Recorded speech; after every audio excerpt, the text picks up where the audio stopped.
you good people, and welcome once again to Peikoff Wednesdays as we scour the book, Keeping It Real, the collection of podcast questions Leonard Peikoff was asked and answered during his long tenure running the Peikoff podcast. Now, James, you have once again selected a series of questions that are topical because we all know this time of year, right around the end of October, the time of ghouls and goblins, of all sorts of manifest horrors that occur about a week after October 31st. Yes, it's election time in the United States. It is time once again for us to be asked the question, my fellow Americans, ask not what your country can do for you, ask what you can do for your country. I've got to say that speech, the inaugural speech, 1961, I found it at turns inspiring and infuriating. There's good stuff in there.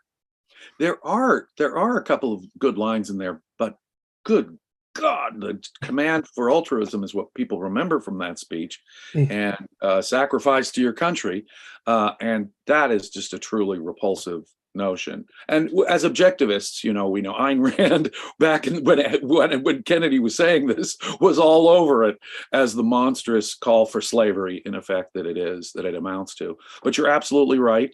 With last week's episode on Halloween with ghosts and goblins is far less scary than the topic from this week, politics, in both the United States, where we have a regular election for all of our members of the House of Representatives coming up this Tuesday. But in Britain, because of the short tenure of Liz Truss, there's growing calls. They don't have to have parliamentary elections till 2025, I believe, but there are increasing demands for an early general election, parliamentary election in Great Britain right now. As you can imagine, Labour is really increasing. The Guardian, people like that are increasing their demands for an early election. And that would not bode well for the Tories, who basically have thrown in the towel on the principle anyway. So it's a far scarier topic, isn't it, than ghosts and goblins, which are really is. And the mystical things. Again, the Kennedy speech, sometimes some aspects I find inspiring. In the long history of the world, only a few generations have been granted the role of defending freedom. Okay. In its hour of maximum danger, I do not shrink from this responsibility. I welcome it. Well, if you were the president, what do you mean you don't shrink from that responsibility? You're telling us to sacrifice. Why would you shrink? I do not believe any of us would exchange places with any other people or any other generation. The energy, the faith, the devotion with which we bring to this endeavor will light our country and all who serve it. It sounds halfway American and halfway 1930s German. And right. I think of these ideas, this uniting of self-interest, a great world for you to live in, freedom and self-sacrifice, that combination of self-interest, supposed self-interest, and self-sacrifice. It sounds like it comes straight from the land of poets and philosophers. It sure does. It sounds like some of the worst elements of German philosophy. And John Kennedy traveled to Germany in the 1930s. And had a good deal of praise for it. I will leave it there. He did fight in World War II and got badly injured. So that's another side of it as well. But before World War II, he visited Germany and had great praise for what was going on in Germany in the 1930s in many ways. You're right. Well, ask not what you can do, ask not what your country can do for you, but what you can do for your country. Wait a minute. So the individual gets nothing out of the bargain. He just has to devote himself to a life of service. And so John F. Kennedy gave us the Peace Corps, an institution that stands, in effect, in my view, for altruism and sacrificing at least a portion of your life to serve the underprivileged around the world. Consistent with that, he believed that it was our duty to serve our country. And if individual interests had to take a back seat, individual interests take a back seat. Don't worry what you're getting from the system. Worry what you're doing for other people. That's a call for slavery. Yes. So that's what we get from the poets and philosophers of fascism. But our first question today on Peikoff Wednesday, is it okay? Now, Dr. Peikoff's being asked this. As you once said, for poets to do nothing if they want, no matter how the world is collapsing. Boy, does that take me back to, so my fellow objectivists, ask not what you're, no. So Leonard Peikoff right away starts off with a clarification is, I did not say that. I said that they don't have to make serving the world their career or their central activity in their lives. I do think that we're in a collapsing world. And if they see something they can do within the context of their schedule, well, then they certainly should do it. I was simply stressing, you can't give a person an altruistic career. Well, I want to be a poet, but objectivism commands me to save the world. Robert, the short, concise answer, but the way you set it up was beautiful. The bad ideas that Kennedy was espousing came from German philosophers, the land of poets and philosophers. The key here is don't do something to save the world. Do it because it is what you need and want for your life. You and I are doing work to save the world, Robert. You and I are spreading good ideas. You and I are, in effect, devoting at least part of our professional attention to changing the ideas, the culture, the system in which we live. There's nothing wrong with that as a goal. But even we are doing it for our own personal selfish interests. We enjoy doing it. I think you're pretty good at doing it. I think I'm not bad at doing it. More than that, that's the kind of thing that we can do. In other words, you can't fix the world by taking to the streets and rioting, like so many people on both sides today are. The battle for the future is the battle of ideas. So it's going to be effective. It's going to be effective in this environment. This is really the only environment in which it's ultimately going to be effective. So we're being both effective, but we're also being selfish. We're doing something we enjoy doing. Yes. If this was hell for me, I would not be doing it. Now, on the other hand, let's say I'm a poet and all I do is write love poetry. I love to write love poetry. It has nothing to do with the state of the world. It's just me and my love poetry. If that's what I enjoy doing, if that's what gives me pleasure, if that is something that a value I can exchange, involuntary exchange with other people, go for it. You can make a living at it. You can succeed at it. You can be happy doing it. But doing that will have more effect in positively changing the world than saying, oh, well, I'll give up the thing I love to go sacrifice to help change the world. No, you'll be far better positioned to help the world by writing beautiful poetry.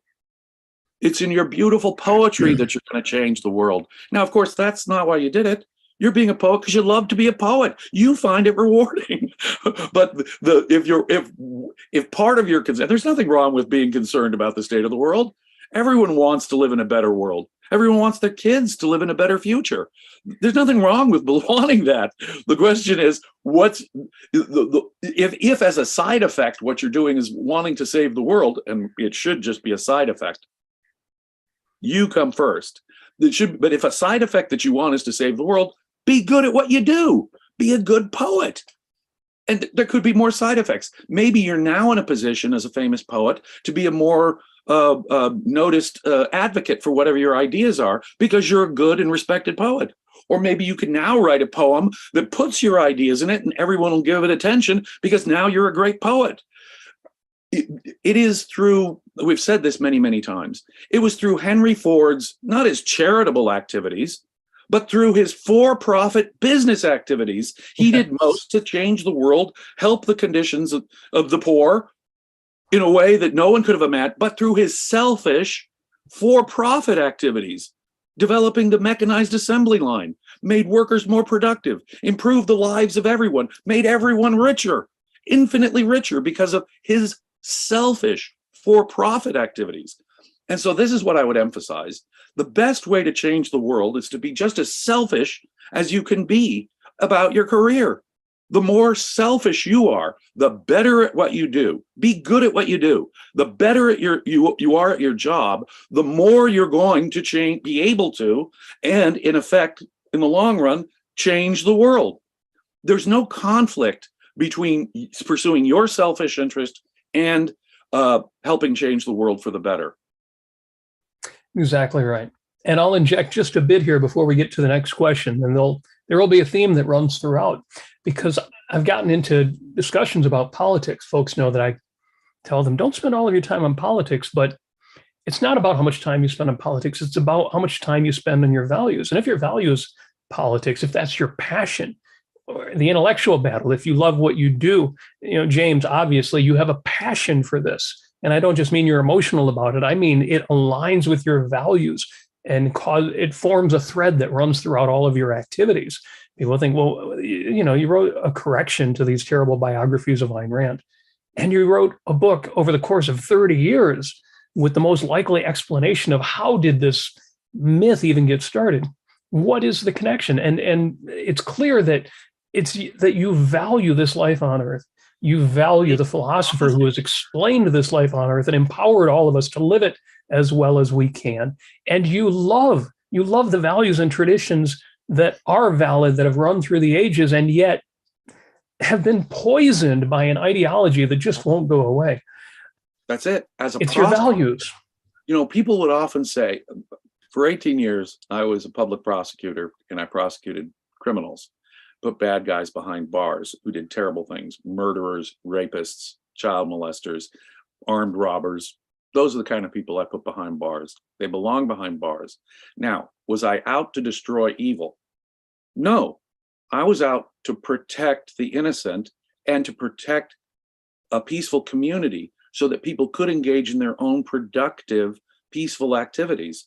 I thought of myself as being a pillar of peace and order, protecting the victims of crime. I did not primarily even see myself as changing the world, because it was an individualized case-by-case thing. I loved it. I loved doing justice. I loved protecting the innocent from I get angry at injustice. But my goal wasn't, I'm going to change the world and I'm going to destroy evil for all time. That would have been an utterly unrealistic goal. Utterly unrealistic goal. And but yet that's exactly what you were doing. But exactly. While I was pursuing my selfish interest in a case-by-case seeking of justice, I was actually doing something to save the world. Like the equivalent of, not on the same scale, but equivalent of Henry Ford, or the equivalent of the poet that I was using in the description. If you set out to pursue your own values, that is the way in which, it's to the altruist, it's paradoxical. Adam Smith thought that it was an invisible hand. How could it be that the selfishness of some people redounds to the benefit of all the rest of the community? There's no paradox. If you pursue your selfish career interests, you will, as a byproduct, and believe me, it's a byproduct, pursue your selfish interests. It is the end in itself. But believe me, if as a side effect you want to help anyone else or help the world, the only way you can do it is by being purely selfish in the first instance. Yes.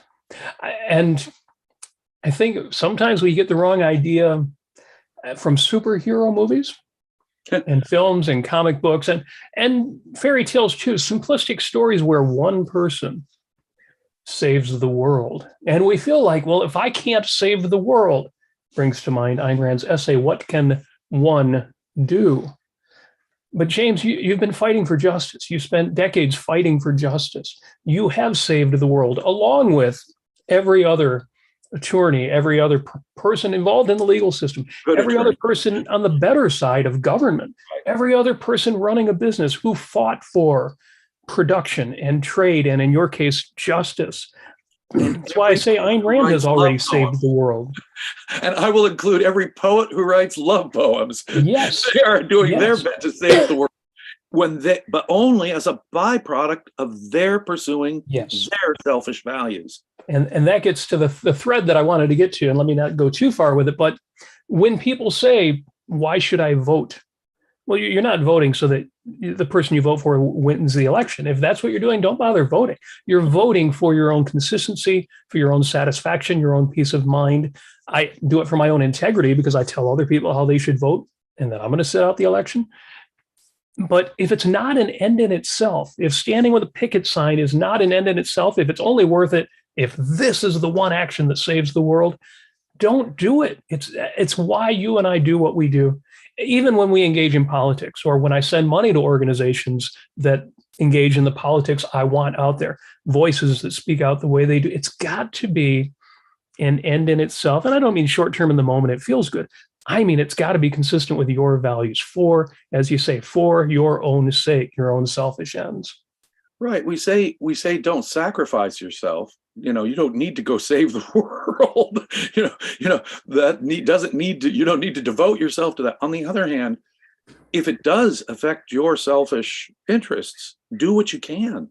Egoism also would tell us that if there is something we can do that could at least, I don't even care if it's marginally improve the situation in the world and my life, we should do it. Egoism says go if this vote makes a difference or could make a difference. I know my vote is just one of millions.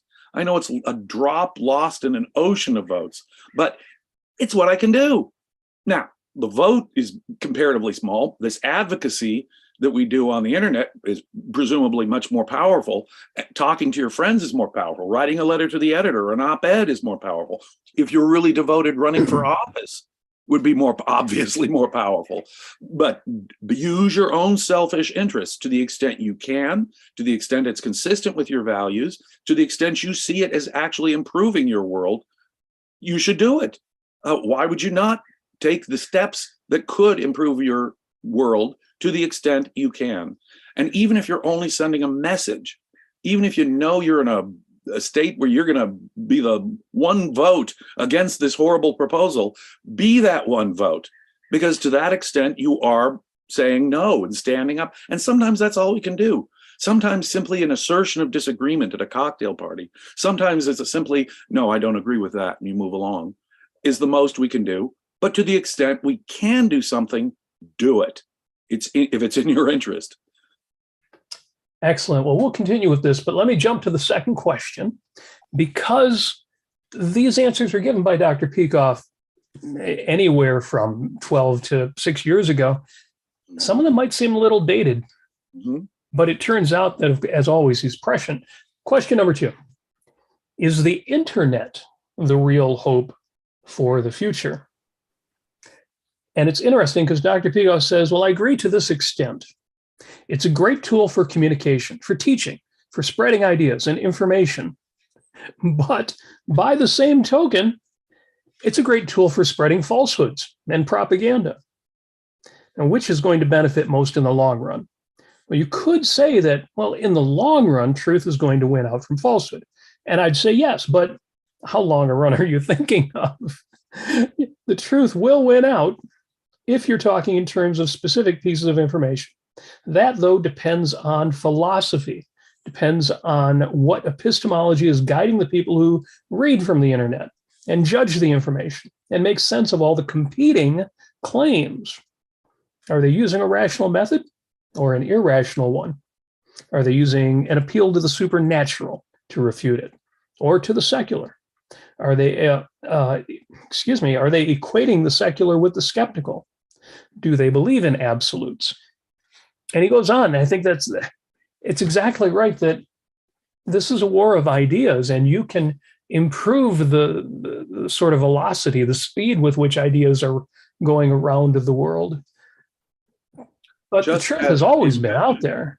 I'd take a big historical perspective here. Just as the invention of writing changed human culture, changed the way we can preserve and transmit information, and sped up the capacity to communicate ideas and new technologies and everything else human beings discover. And therefore, human progress was accelerated simply by the development of writing. Everyone can see that. We can now criticize received knowledge in an oral tradition more confidently in a way we couldn't before, because we're not in danger of losing that knowledge. We can write down what Grandpa said and then criticize it. Should it be that way? In a way we couldn't criticize received tradition without losing perhaps important information. Again, the printing press, invented in the 1450s, over 500 years ago now, that dramatically changed the speed with which ideas can be transmitted, information and ideas can be transmitted. The internet is similar to that. I know I'm not alone in having made these comparisons, made by probably much smarter minds than me in recent years. But that's what we've done. Because all we've really done is change the speed by which change can happen, and for the good or the ill. Sometimes the dominant ideas will take you into a dark age. Sometimes the dominant ideas will take you into a renaissance and an enlightenment. But all that really changes is the speed by which new ideas and new information can be transmitted across the globe. It is a marvelous thing. Look at what we're doing right now. Here in real time, we can talk with Daniel, who's in Britain, you who live in Michigan, I'm in Southern California. And so people thousands of miles apart, and people thousands of miles apart from the three of us can now, even in a live way, hear what we're talking about. So it's really the speed by which change can happen that's changed, not so much the need for the quality of the substance of good philosophy, because it's the substance and content of ideas that will determine the direction of history. The speed will only make it happen faster. The invention of writing did not prevent the Dark Ages. The invention of the printing press did not develop and prevent the 20th century totalitarianism from coming into being. The technology is not the savior of the day. Right. As such, it's the content. Yes. And yet I do agree with Dr. Peikoff that in the long run, the right ideas win. But yes, we can go through a period of Nazis and fascism and 70 years of communism and 100 million dead as the wrong ideas take hold. So The long run is a very long time. How long a run, and how many millions will die in the meantime? I do like the idea that because the internet speeds up the velocity of idea transfer, maybe we can keep the negatives shorter, the short runs shorter. And it's one of the reasons why I do think that the ideas in books like Steven Pinker's Better Angels of Our Nature or Matt Ridley's The Rational Optimist, those ideas do hold true. And I don't think that either one of them deny the failure modes of philosophy, how bad philosophy does cause enormous ruin. And so I have to read the last paragraph of Dr. Peikoff's answer to this question. He says, the internet spreads ideas around the world, and let's say, although I don't know, no dictator can stop it. But without philosophy, that's not a solution as such, or a hope. We've had the internet now for over a decade. So this is 10 years ago. At that point. You think we've had the internet for 30 years, but I was an early adopter. 3 decades, right. Yeah. But then he says, we've had the internet for over a decade. Think of the time he's writing this sometime between, he says, is Obama the example of the new world that we get from spreading information? See? And if the internet won't help us in a decade, how long will it take? And what's going to do it? In short, you can't get around philosophy. You first have to have the means of thinking before the data is going to mean anything. That is the answer. That is the answer. Absent better philosophical ideas, the speed of idea transmission is really largely irrelevant. In fact, all you might be doing is speeding up the downward spiral from bad ideas. So it all hinges on the right content and the right philosophical content. And Peikoff is, again, he's setting out the proper conditions. It's the question of how we know, epistemology. It's a question of our basic values. What should our basic values be, and how do we know that? These philosophical questions will shape and condition everything we think about politics. And it's bad answers to these questions that have made the world the hell that it's becoming. Yeah, it's clearly a battle of ideas. You've got a fringe left that is taking the idea that there's still racism and still sexism and saying, and that's the essential of Western civilization. And the crazies on the fringe who now literally are having food fights with fine art. And then the right's response, which is, memes and snark and Donald Trump. This is so clearly to me a war of ideas, and the present chaos is a failure of ideas that, I guess just having the internet isn't enough for us to win the battle of ideas. as you point out, in one sense, barbarism on both the right and the left appears to be increasing. You've got your consistent greenies out destroying, attempting, well, obviously the glass, thank goodness, is there and then protects them, but to assault priceless works of art. Whether you think they're great works of art or not is not the question. They're going into art museums, revered works of art, splashing these barbarian savages. And one of the things that really gets me is that Facebook will put a warning, a global, a climate change warning tag attached to this report of this vandalism, encouraging that kind of barbaric vandalism, mind you. It really gets under my skin to the extent that there are media outlets or social media platforms that are encouraging it, in my view, encouraging that kind of thing. Well, barbarism on the left. Well, what's the right's response? Their own religious barbarism. Their own, let's put our own enemies in jail. Their own, joking about violence, which we're now hearing on the more and more on the right. So what is it? Barbarism on the left versus barbarism on the right? And what are we told by our supposed allies on the right is, oh, this is how you've got to reach people. People don't think in terms of those high ideas. You got to reach them with rallies. You've got to reach them with memes. You've got to reach them with jokes. You've got to reach them with snark. You've got to reach them by threatening violence against the opposition. It's the only thing they understand. Talk about an abdication of the battle of ideas. Now, at least we do have the internet to help spread these ideas around. So will we continue to? Number three, question three is, well, is it only a matter of time before governments regulate the internet? And I think here, Dr. Peikoff was right, but things might have turned out better than he thought they would 10 years ago. He says, yes, absolutely, like they regulate everything else. They simply are prohibited to do it from doing so right now because there are interests screaming that it's an issue of free speech. But they won't say it for long, and they will capitulate the same way TV did. It's an issue of egalitarianism. Why should one outlet be treated any differently than any other outlet? TV versus the internet.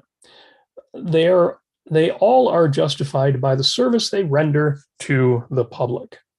Moreover, the government needs ever higher taxes. And there may also be records that the government needs in order to discover dissenters or tax evaders or whatever else. See, I thought he was going for the fact of on the internet, you can avoid sales taxes. Although even now that got thrown aside and Amazon charges sales tax in every state where they have a warehouse. That is why I do think it's only a matter of time. If that sounds fantastic, I have to take a second. For folks who aren't familiar with Dr. Peikoff, whenever he uses the word fantastic, he doesn't mean fantastically good, like great. He means literally fantasy. Fantasy, not real.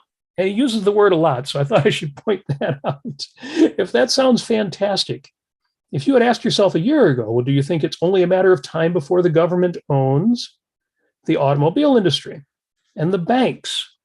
Now, some folks don't remember the targeted assets recovery program, the TARP. But when the auto companies were getting tons of money because otherwise they might go out of business, and banks were receiving tons of money because otherwise they might go out of business. Of course, a few banks, one I can think of, kept their hands clean, took the money, and then immediately gave it back as soon as they were allowed to. All shout out to BB&T and John Allison. Yes. Anyway, Leonard Peikoff says, well, you'd have said that was fantastic as well. Well, the internet has no more immunity than they did. James, what do you think of that? Are we pretty lucky as far as the internet goes? I think that Dr. Peikoff's, I hate to say it, but I would give very similar answer to Dr. Peikoff at this point.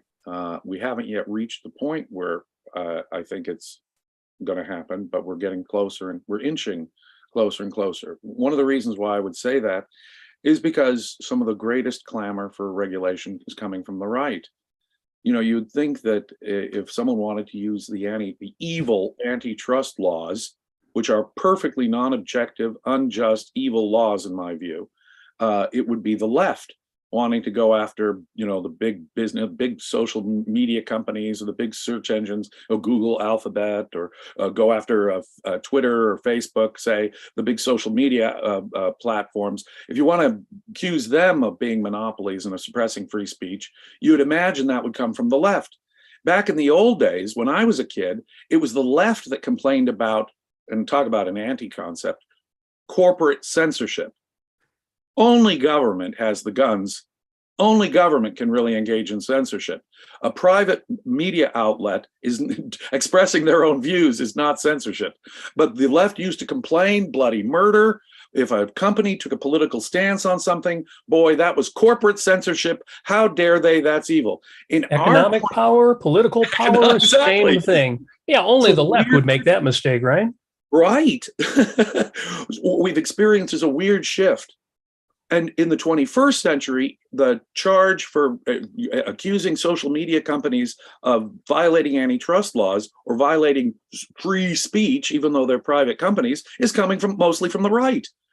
And so we've got right-wing politicians, conservative, alleged defenders of capitalism, are the ones clamoring for the use of antitrust laws, and they're the ones complaining about corporate censorship these days. A total shift to the right. Now, if the so-called friends of capitalism are the ones talking bad about corporate censorship and demanding the use of antitrust laws, we're hopeless. No, now all it takes is an Elon Musk to take over Twitter, and the left will be happy to join in with the right saying that we need antitrust laws and restrictions on corporate censorship. Talk about an anti-concept, as I say. So now that Musk has actually taken over Twitter, I expect Democrats will start joining in with Republicans on this clamor to regulate the internet. And with both sides having thrown in the principal towel on this, I see nothing stopping Leonard Peikoff's prediction from at least someday coming true, unless we are able to get a better idea of free speech out there. And yeah, and fortunately, those voices are out there. I would give us credit for leading the charge within the objectivist movement, but it is not unique to us. And you do have, I'll just call them heroes, on the board of trustees of the new University of Austin.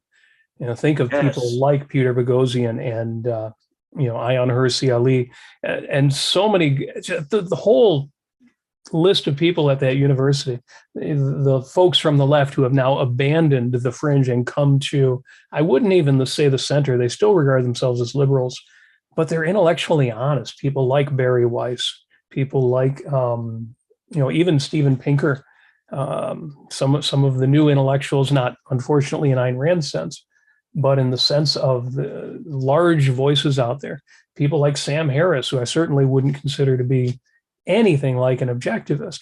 No. But they get that free speech is sacrosanct. It's necessary. That's it. Yeah.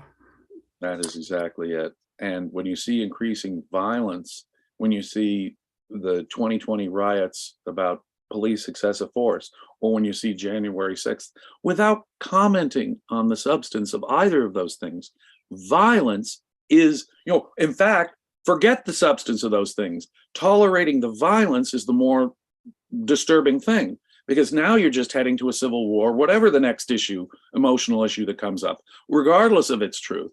The attacks on presidential elections that Donald Trump and his friends gave us on January 6th was an assault on American institutions. Just as the Democrats are saying, pack the Supreme Court, get rid of the filibuster, get rid of the Electoral College, both sides are now saying, destroy the system that was designed to protect everyone's rights equally for some pet issue they have, whether it's abortion or environmentalism. I don't care what it is. The issue is irrelevant if what you're doing is destroying a system that protects individual rights and allows for a peaceful debate, discussion, and a peaceful way of changing things. If you destroy that system, we're headed for violence and gang warfare. Yeah, and it's why they have no principles when they try to fight against whatever they're trying to fight against, whether it is abortion or borders or anything else. As soon as you say free speech is no longer a principle, free minds, which just means free individuals. If freedom is no longer a principle, what the hell else does all the rest of it mean? Yeah. And again, I'm glad we've got some really smart people, even besides us. We have a lot of smart people within the objectivist movement. Yes. But it's good that we have even people we're not necessarily philosophically united with. People like, I could go on with the names all day. Eric and Brett Weinstein. Lex Friedman, who is, an Ayn Rand fan as well, but even, loud, but staunchly free speech voices like Joe Rogan, kind of crazy people out there. Right. I Bill don't always Maher. agree with Joe Rogan, but he is a voice of free speech. You're right, of different opinions. If you want a different opinion, and that's the thing, the left does want to suppress opinions they don't like. There's no question about it. They systematically try to suppress opinions from the other side. Our quote liberal friend, they call themselves liberal, and they're trying to suppress the ideas from the other side. And at least Joe Rogan represents an assault to them. Everyone has a right to say, lies, offensiveness. Those are protected speech. And I don't care how much you disagree with a person about, say, vaccines. Yeah, I don't like vaccine mandates ordered by government in most cases, but I took the vaccine. I'm pro-science. I'm pro-vaccine. You can't even take a subtle position, it seems to me, without having all these voices come down on you and say, no. If you're pro-vaccine, you got to be mandating it for children from the government. Or if you're anti-vaccine, well, how dare you have taken the vaccine, Mr. Valliant? You're compromising, right? The question is the entire range. The answer is the entire range of opinion has to be out there and available. And it's only in the engagement, the open engagement of that truth has a chance of coming out. If the internet, going back to the earlier answer to the question, is the hope for tomorrow, it's because it permits this forum for engagement, free speech, getting different new ideas out there. As John Stuart Mill said, the best thing that can happen for the truth is to give the falsehood the biggest megaphone possible. Yes. And that is absolutely true. Yes. Absolutely true. If you try and suppress a bad idea, all you do is make it the forbidden fruit that's now interesting. You make martyrs. Suddenly it's cool. You've got the cachet of being the outsider. No. The best thing you can do is to give a bad idea a clear forum to express itself so that everyone can hear just how bad it is. Just so. Now, in a mixed environment like ours, it can be hard to know when you are compromising your principles by doing things that the government has its fingers in. Fortunately, the Ayn Rand Center UK not only is not in the United States, but even in the UK, it is a fully sponsored and supported organization by you good people out there. And so I've got to say thank you to Free Trade, YouTube, ARCUK member in the chat, who's in with 20 Swedish krona and just says game over. I assume he means not our show, but the bad guys out there. And I agree, game is over. It's just a matter of time. But as Leonard Peikoff says, while the truth may win in the long run can be a really long time. And in the meantime, if you too want to support the ARCUK, the Ayn Rand Center UK, any super chats that you put in do go to support the organization. Free Trade is also a member on the YouTube channel. The YouTube channel has its own membership for ARCUK, gets you access to some of those fun emoticons you see, but also you get access to the YouTube streams for some of the members only activities. Even if you're not yet a member of the organization, you can actually see the weekend discussions and the Ayn Rand fiction. We're currently doing the Fountainhead, so it's really the Fountainhead Club. We're studying the book in depth, and you can watch those streams as well just by being a member of the Ayn Rand Center UK YouTube channel. And finally, to become a member of the organization, go to aynrandcenter.co.uk and click Become a Member.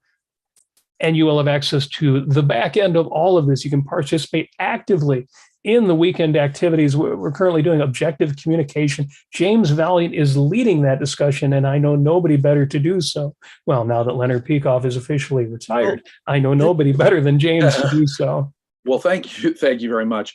It's interesting because it's very much connected to what we're talking about here. Yes. In objective communication, we're talking about every kind of communication. You don't have to be a politician making a speech. You don't even have to be a professor writing a book or an article. You don't even have to be a political talking head writing an op-ed. A letter to the editor, a conversation at a cocktail party, any communication. How do you effectively present your ideas? And sometimes it's sometimes it is the way you presented your ideas at a party, or just in a little letter to the editor that might make a difference, at least a difference in one or two minds out there. So if you do want to change the world, if that is part of your selfish values, if you perceive that as an important value to you, then to whatever extent you engage in it, whether you decide to run for political office or you just want to have an intelligent conversation at a cocktail party. Objective communication is a really important way to help change the world and to know how to do it effectively. Also, and this runs across the range of, let me put it this way, your personal selfish values and how much it is a personal selfish value to you to change the world, because you don't have any moral duty to change the world. As objectivists, we're very much opposed to that idea. On the other hand, as objectivists, we are egoists who will do what we can to improve our own lives. And that means being as an effective communicator of our values as possible. And if you do think about it, another great way to change the world, become a subscriber to Ayn Rand Center UK. We are fighting the battle of ideas. We are getting different ideas out there. We are doing what can be done to improve the world. And just for a modest subscription fee, you can help us in that effort. It's directly related to what we're talking about here today. and I really do believe that, we say we're standing on the shoulders of giants. And in that sense, it's absolutely true. When we think of the atlases of the world, I don't mean that in the self-abnegating way that sometimes people do, but just in the sense that there are a few people, in the chat, the founding fathers were mentioned earlier, people who put their lives and their sacred honor on the line. But the world right now is not just being saved by the atlases, but by everybody who practices virtue, by those of us who admire the atlases and do our own honest best in our own lives. In that sense, as Ayn Rand says, he who fights for the future lives in it today. The world would collapse, but for all of us who believe these ideas, are using them to live our own best lives, James, as you say, fully for our own sake. In the late 1700s, in America and in Great Britain, the dominant ideas were pro-reason, generally speaking, pro-individual. They didn't have a morality, they didn't have a good morality to defend individual rights, which were then the new ideas. I mean, John Locke, Auberon, her leading thinkers of the time were advocates of liberty, were advocates of rights, and advocates, most importantly, of reason, the leitmotif of that era. For us to succeed in political activism in the way the founding fathers did, we need a culture like they had. We need to take charge, or at least have a significant voice in the culture when it comes to ideas, political philosophy, moral philosophy, and the epistemology on which that depends. That stuff is what made the Enlightenment and made the American Revolution possible and victorious. Had we had the cultural, philosophical context of today, what would a revolution in America result in? What kind of a constitution would it result in if people did have a revolution today and we had violence in the streets?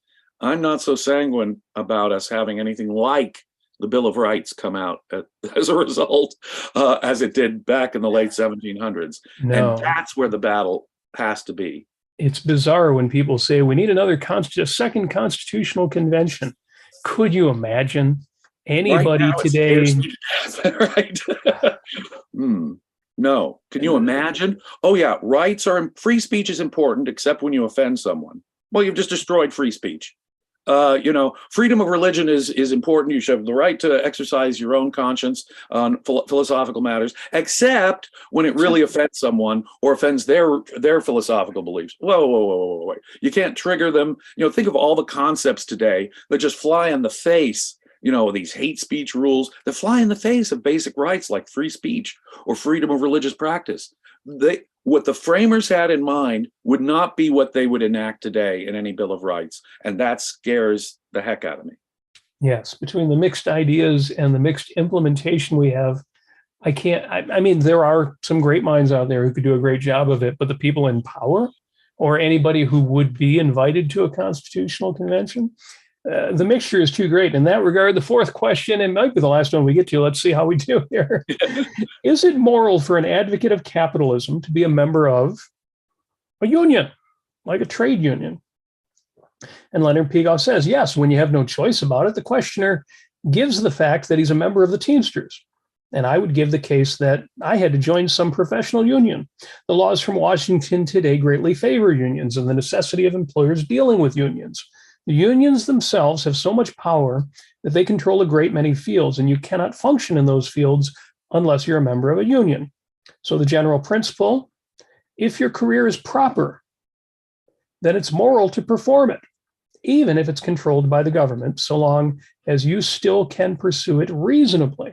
In other words, as long as you don't have to drive the truck at 200 miles an hour or use some hopelessly unsafe green invention. But if you took the view that if a government seriously influences a career, then you shouldn't pursue it, well, you'd have very few careers that you could find. You are not responsible if someone is exerting that kind of force on you. I wanted to get that one in because it goes back to where we started, that you are the priority. Your life is the priority. Your values are the priority. And, I will be damned.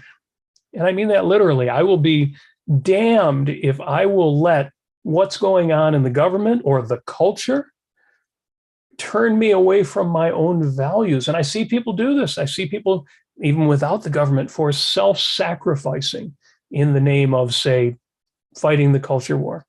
Well, exactly. I'm not going to go into business if they're going to tell me what I can and can't. I'm not going to pursue my values if, that means giving the left a win in some way.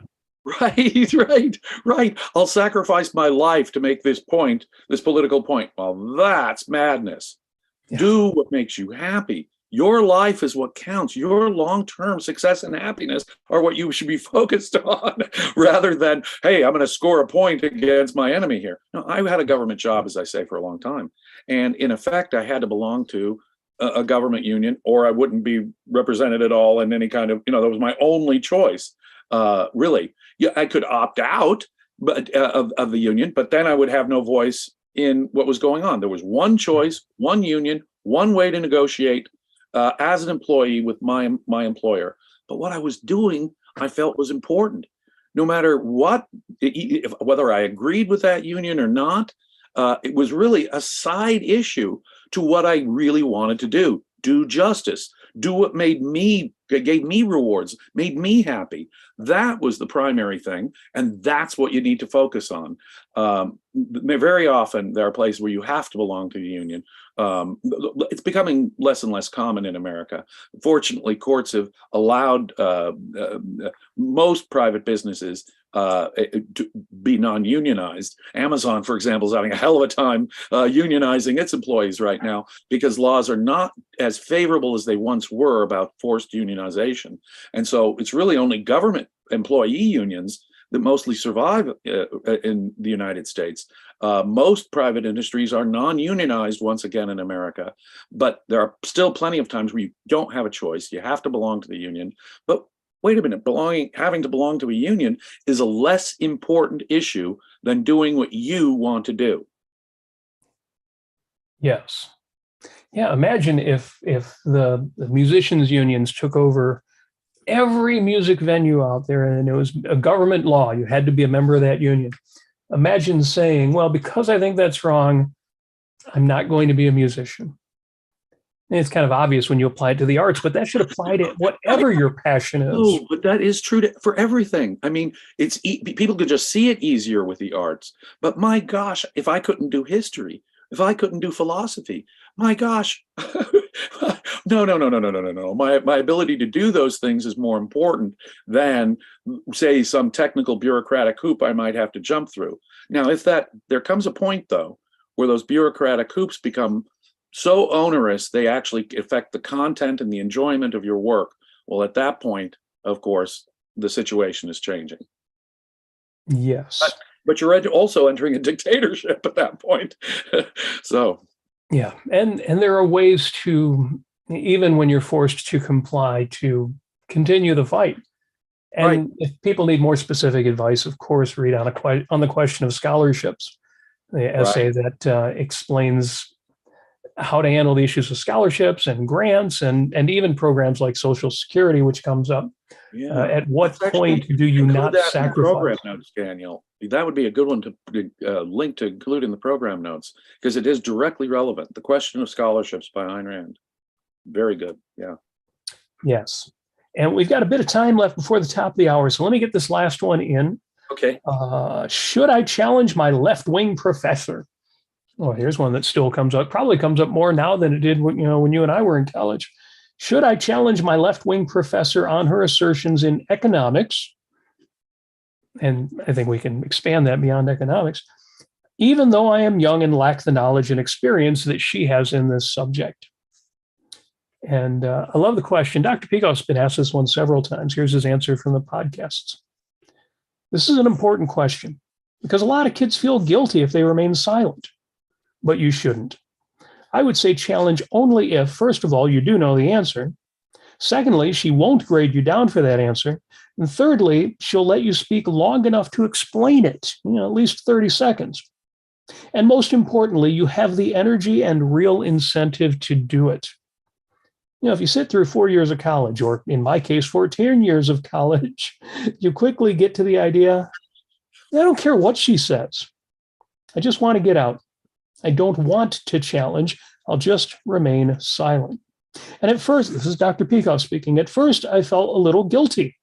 And then I thought, well, what the hell? It's not doing any good. And it's causing me a lot of trouble to have to concentrate on these professors when I could be doing crossword puzzles. Mostly, therefore, I remained silent. So don't do it unless it has some effect that you think is worth putting in the energy and plunging into that whole nest, the evasions, the sneers, the confusions. If you want to, well, good, but you have no moral obligation. You can remain silent from beginning to end, as far as I'm concerned. Make it as painless as possible. And that's the extent of the answer he gave in the podcast. But he's also pointed out that, no, I just lost my thought. I'm sorry, James, I just lost my thought there. Maybe you want to say something about that while I remember what I was about to say. The factors that Leonard went through here, I think, are really, really, really key here. And the last one, he says, is the most important. Do you have the interest and the energy? Is it your thing? Otherwise, you're there to get an education. You're there to get a certification. If it's in the humanities and social sciences, let's face it, the degree is pretty much a rubber stamp so you can move on to the next step.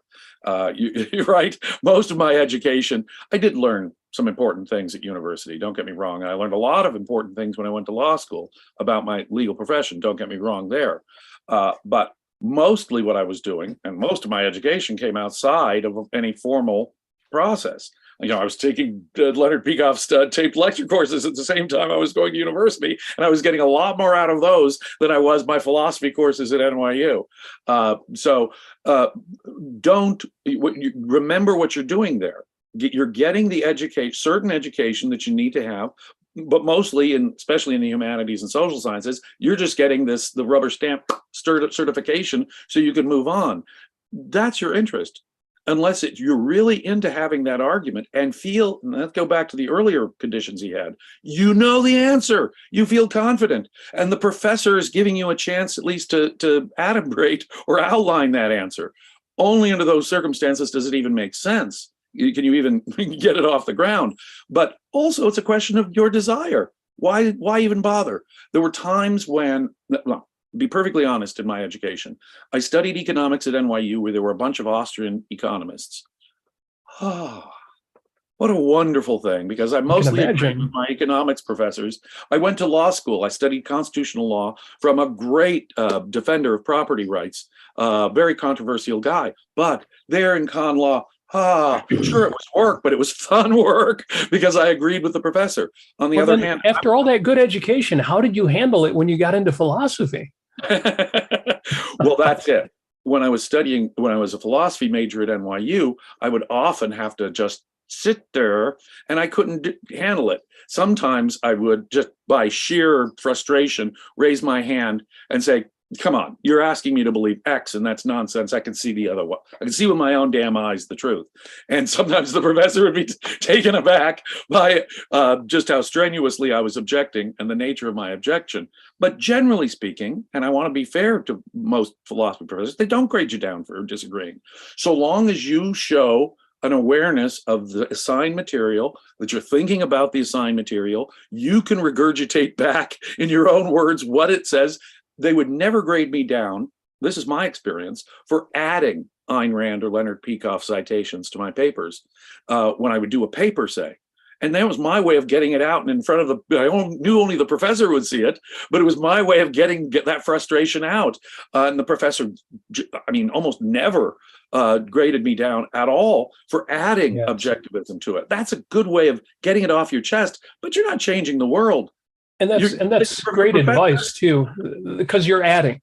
It's right. the people who would talk about Ayn Rand, but they wouldn't actually do the assignment. They would say, well, I don't need to know Schopenhauer. I don't need to know Wittgenstein because I've got Ayn Rand. Those are the people who, would say that, oh, they got graded down. No, you never did the thing you were being graded for. It so well that you can state their ideas in such a way that an advocate of Kant would say, that's what I believe. Or an advocate of Schopenhauer would say, yep, that's what Schopenhauer said.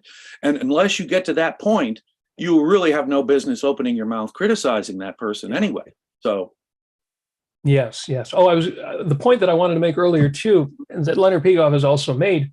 Silence is not always a statement of sanction. In a college class like that, nobody is going to assume just because you're not objecting all the time, therefore you agree and you're sanctioning what the professor is saying. It's not that kind of context. That's right.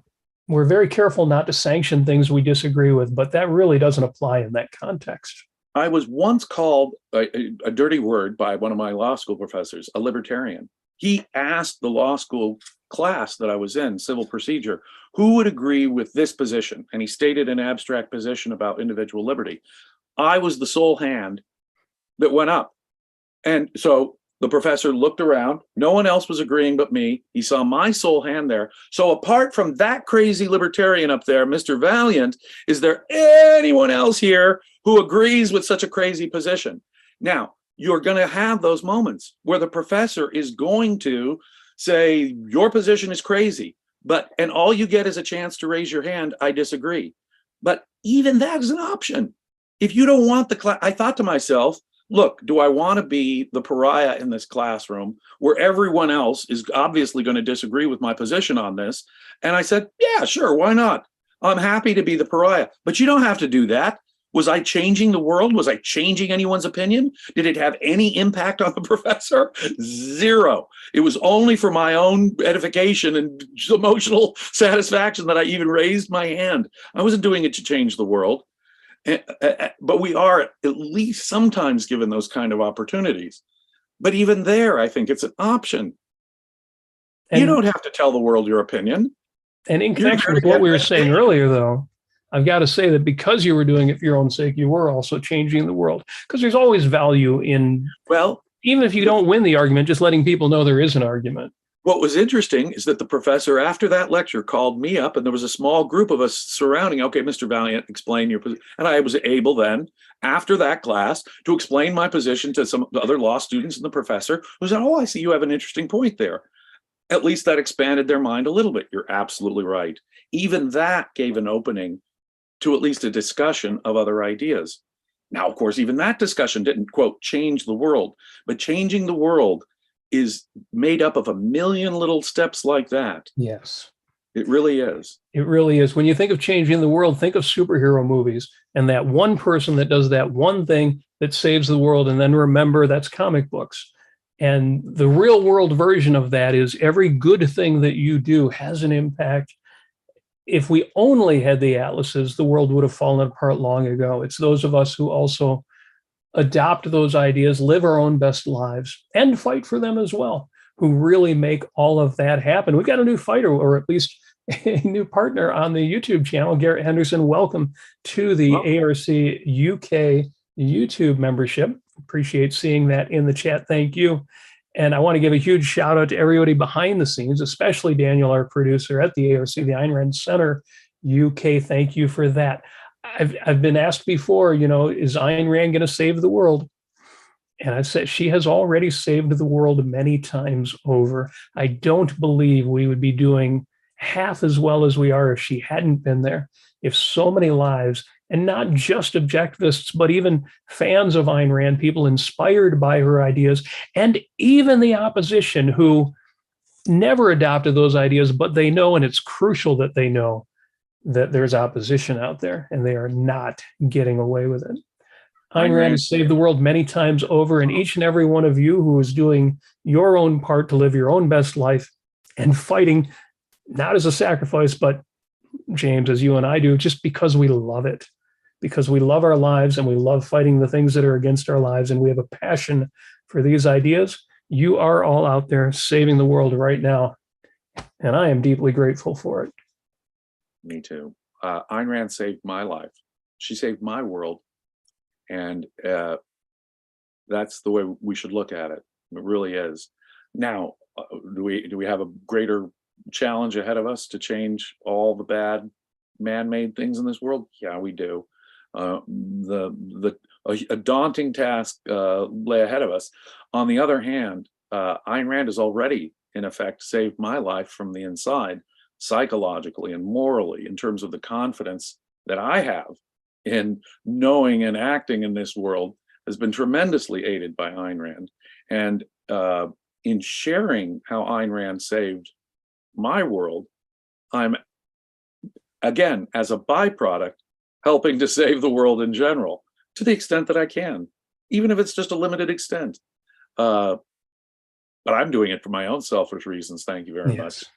If you owe Ayn Rand anything, it is that you owe her to live these ideas, to live your own best life. And saving the world, fortunately, it's not an either or, it's part of that. Absolutely. There's no conflict between the two. As I say, do your work well. Enjoy your work. Get the rewards from being your poet, if necessary. And as a byproduct of your rank, raw, for-profit selfishness, that's the only way you're going to help the world. And it's going to be a byproduct, but a byproduct of that. But it's the natural consequence of that. It's not like Adam Smith, where it's a paradox and you have to choose your interest versus the interest of the community. And if the two ever go together, there must be some magical invisible hand. No, no, no. If each of us pursues our own interests, that is really the only way we're going to improve the world, because society is only you and me and Robert and Daniel. Society is nothing greater than each of us as individuals put together. If each of us is making our worlds the best it can be, that's the only way the world is actually ever going to be improved. And it is. James, thank you so much for the discussion. Another fine Peikoff Wednesday. We will do this all again next week. In the meantime, I wish you all a fantastic, well, if you're in the US, a fantastic election week. Go out and vote next Tuesday, and you can tell us in the chat next Wednesday how you decided things. James, thank you so much. An outstanding discussion. Looking forward to doing it again in 1 week. Thank you, sir. Great as always. Take care.